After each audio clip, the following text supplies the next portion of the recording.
تو मैंने एक वीडियो डाली थी जिसके अंदर मैंने आपको बताया था कि जो इंटरलूप है मैंने ₹70 का उठा के तो ₹80 के करीब बेच दिया था। अब बहुत से लोग इस पे कंफ्यूज हो गए कि आप हमें तो कह रहे हैं कि जो है वो लॉन्ग टर्म इन्वेस्टिंग करें और बस डाल के भूल जाएं, आप खुद ट्रेडिंग कर रहे हो। तो पहला तो रीजन मैंने आपको बताया था क्लिप के अंदर ही कि देखें, आप ट्रेड कब करते हो? जब आप मार्केट की एवरेज को बीट करना चाहते हो। अगर मिसाल के तौर पे स्टॉक मार्केट ने पिछले साल जो प्रॉफिट दिया है वो एवरेज में 70% है या 60% है, अगर आप 60% से ज्यादा प्रॉफिट कमाना चाहते हो तो आप ट्रेड में आते हो। लेकिन वो एक एडवांस लेवल है, हर बंदे को नहीं रिकमेंडेड।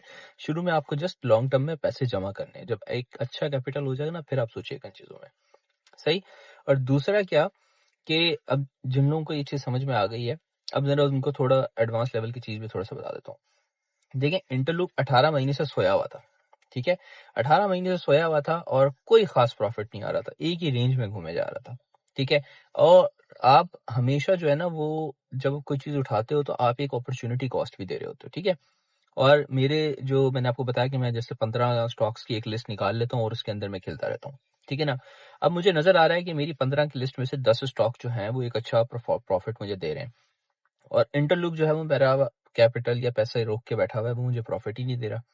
तो मैंने क्या किया, जब मुझे एक अच्छी थोड़ी सी अमाउंट 15-20% के करीब प्रॉफिट मिला तो मैं वहां से एग्जिट हुआ, और वहां से एग्जिट होकर मैं एक दूसरे स्टॉक में चला गया।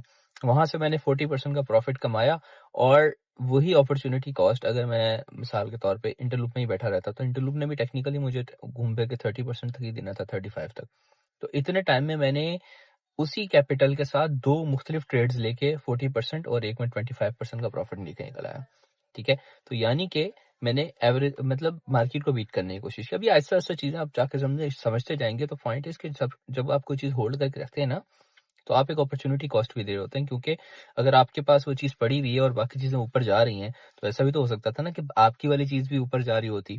तो ये भी होता है समटाइम कि आपको इन चीजों को भी फैक्टर इन करना पड़ता है ना। तो अब ये है कि जिन लोगों ने नहीं बेचा था उनको भी सब्र का फल मिल गया। इंटरलूप 95 96 टच किया जिसने।